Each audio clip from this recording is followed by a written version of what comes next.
Thank you very, very much.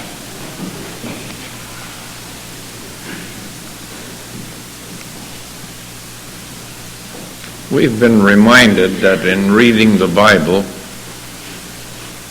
in addition to asking ourselves the question, who said it, we also need to ask, to whom was it said?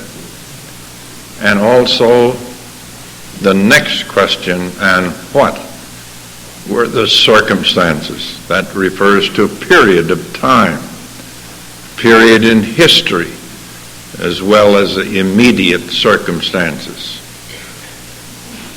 People have difficulty with prophecy many times because they fail to recognize these basic, simple principles. Probably no problem with who said it. It's not difficult to ascertain the origin. But they do not always stop to consider to whom it was said. To whom it was said. And then they usually forget the circumstances of the time period. In the few moments that we have, I'd like to have you look at two passages in the prophecy of Isaiah. Familiar to us all,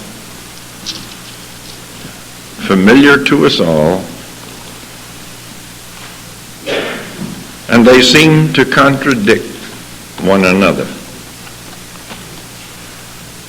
In the 9th chapter and in chapter 53, chapter 9 and chapter 53. Now for those of you who find this familiar, I ask that you would just lift your heart to God in prayer as we are speaking, so that all of us will be reminded of that which we need to be reminded of, but also that we'll be in a position to help others. What a tragedy to be sitting in a home or having a fellowship with a group of people, having refreshments and talking things over, and then finding that someone is really way off and there's nobody there who can help them. I'm not talking about being pugnacious or irritable, but sometimes people can be mistaken. And if they are asked the question, who said this that you are quoting? And to whom was it said? And then, what were the immediate circumstances? And in what period of time, what period of history? Therefore, you and I ought to know. Now, we're going to look at a serious problem for a few moments. One has to do with the glories, and the other has to do with the suffering. In the 9th chapter of Isaiah, verse 6, for unto us a child is born, unto us a son is given, and the government shall be upon his shoulder, and his name shall be called Wonderful, Counselor, the Mighty God, the Everlasting Father, the Prince of Peace. Now notice verse 7 again.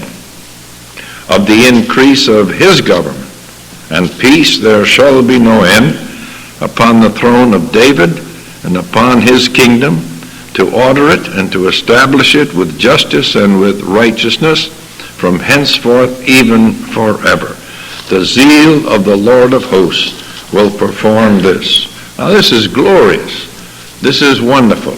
And it's one of the many, many, many passages in Scripture that point to that coming day of the fulfillment of the promise of God to introduce on the earth the kingdom of heaven. But then we turn to chapter 53, another familiar portion of Scripture, concerning the Lord Jesus, the Messiah. Verse 3, He is despised and rejected of men, a man of sorrows and acquainted with grief. And we hid, as it were, our faces from him. He was despised, and we esteemed him not. How can those two be reconciled? I know that for some of us who have been in the Scriptures for a while, it seems so simple and it seems so easy. But it ought not be surprising to us that there are many who stumble over this. Now let us be of help one to another in this matter. Let us put ourselves back a number of centuries, and let us go back now into that particular period when Isaiah was writing, or somewhere in that vicinity of the Old Testament prophets. And there we read of the sufferings, but we also read of the glory. One seems to contradict the other. The Apostle Peter, many years later, of course, wrote about the sufferings and the glory that would follow. But let's put ourselves back now in that time. And here we read of a glorious kingdom, prosperity, vegetation, good crops, just about everything that a man would delight in having on the earth. Peace, tranquility, long life, good health, and so on. We can't mention them all. Something to really look forward to under the reign of the Messiah. Glorious, glorious kingdom. That was the national hope of Israel, that someday the anointed one, the Messiah, would come and set up the kingdom. Well, you and I know what happened. He announced the kingdom, and he was there to offer it to them, and he was rejected. And as we've heard earlier, God has not forgotten his promise. He will carry it out in due time. Now, look, let's go back now. We're putting ourselves back there. We haven't been to Calvary. We haven't been to the empty tomb. We have never heard of the Apostle Paul. We're in the Old Testament, and we're reading about tremendous glories. David, wrote so wonderfully about what it would be when the Lord would reign in glory. The Psalms are just filled with praise and hope and expectation, how great it's going to be. And he wasn't concentrating so much on what it would mean to him as what it would mean to the Lord to be honored and admired and worshiped throughout the world and so forth. But David also wrote in considerable detail about the sufferings of Christ. The sufferings, where even all of his joints would be out of joint and so forth. Very horrible picture. Now, put yourself back there. You and I are Bible students. We're reading the Old Testament, and we find that the prophetic word says there's a glorious day coming. It's a wonderful day coming for the Jews, for Israel. But then we find that the one who's going to bring it about suffers and is rejected and goes into death. How can it be? How can it be? If I were privileged to give a message on this subject or give a talk on the subject, I think I would entitle it, How Can It Be? How can it be? Now, the lesson you and I need to learn is this. When we're reading prophecy, remember, we're reading about future events. And sometimes we read about that which seems to be contradictory. It just doesn't fit to our thinking.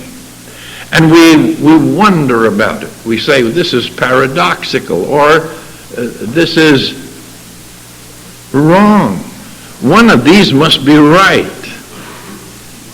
I have heard men on high levels discuss various aspects of details of prophecy, and I realize how intense one can be in seeing one aspect of the future and somehow not seeing the other part. And then when one begins to see it, to shake one's head and say, well, no, I can't see how that'll fit in together. Are you following my simple illustration? Put yourself in the place of the Jew centuries back before the birth of Christ, and he knows of a glorious future for Israel under the Messiah. And he also reads somehow of this one suffering and being rejected and despised. He can't put it together very well. He cannot understand how this can be. But he must believe God.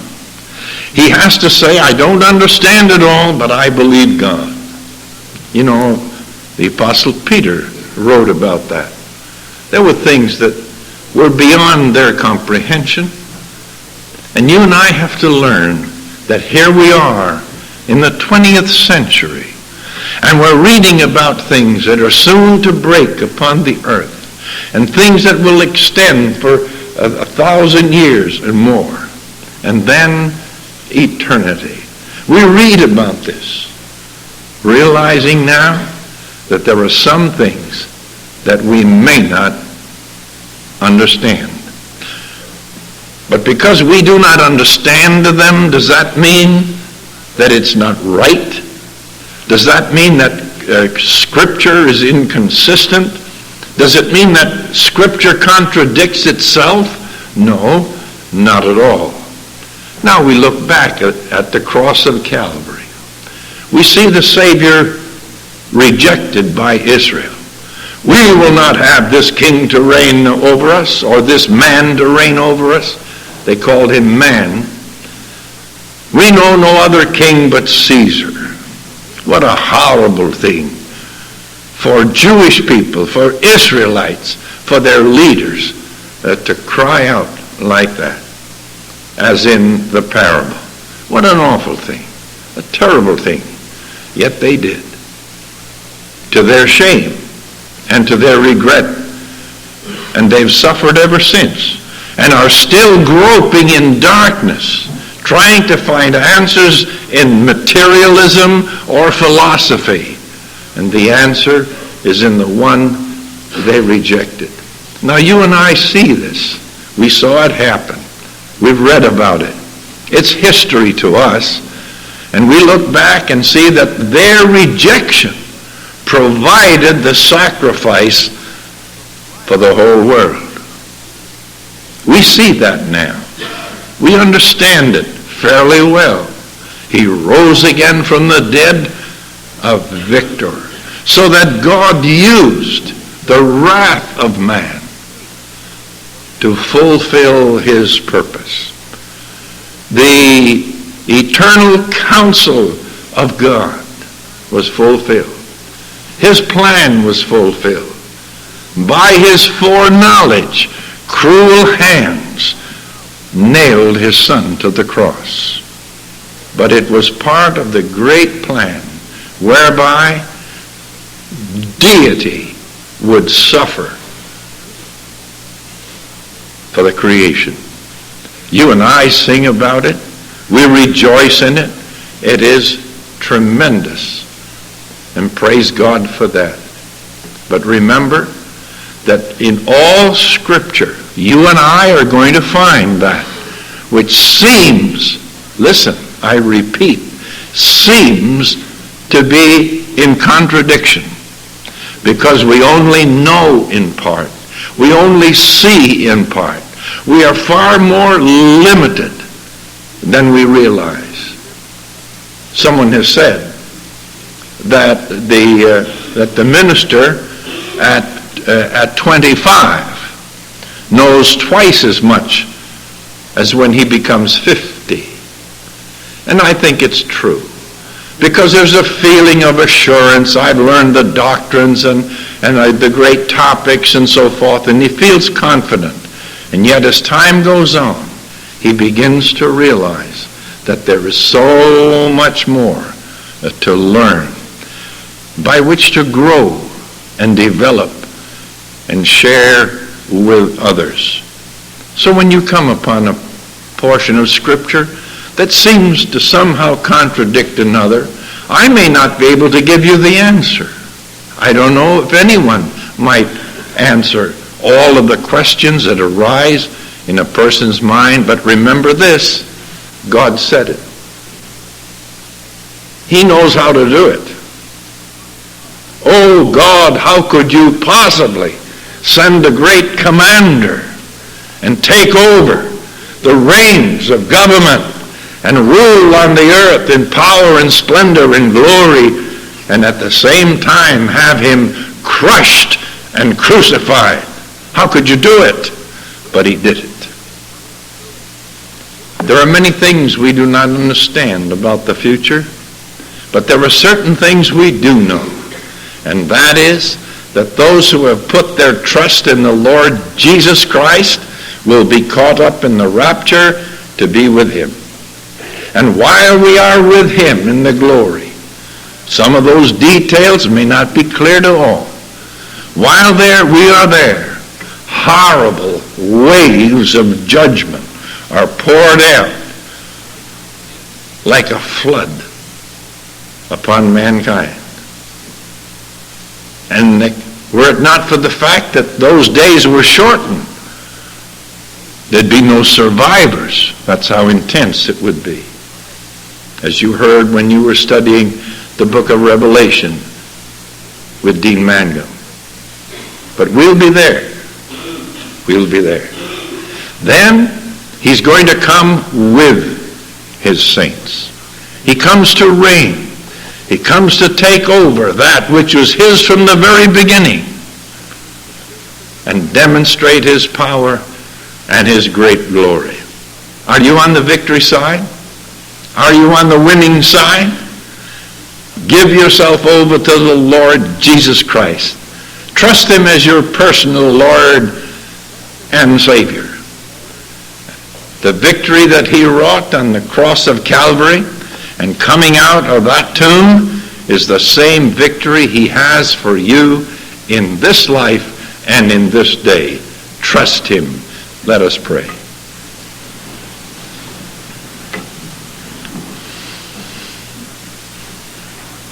Father, we often sing, "Teach me thy word, Lord." Now we ask that thou wouldst cause us to have a greater hunger for thy word. And as we get suggestions from time to time of how we can best retain what we hear, enable us, Lord, to take hold of those suggestions and apply them. Now dismiss us with thy blessing. Cause us to think upon these things, for we ask it in Jesus' name. Amen.